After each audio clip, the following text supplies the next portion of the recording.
हाती जाती शाल जात्या माणसाला तू पाणी बघणार अन भुकेला भुकान तू देणार अनाराध्याची आराधीने झाली झोपण्याची झोपीने झाली पोतराजाची पोतराजीने झाली पण गाणाराची पहा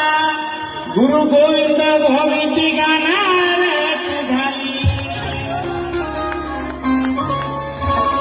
म्हणून मला असं वाटतं काय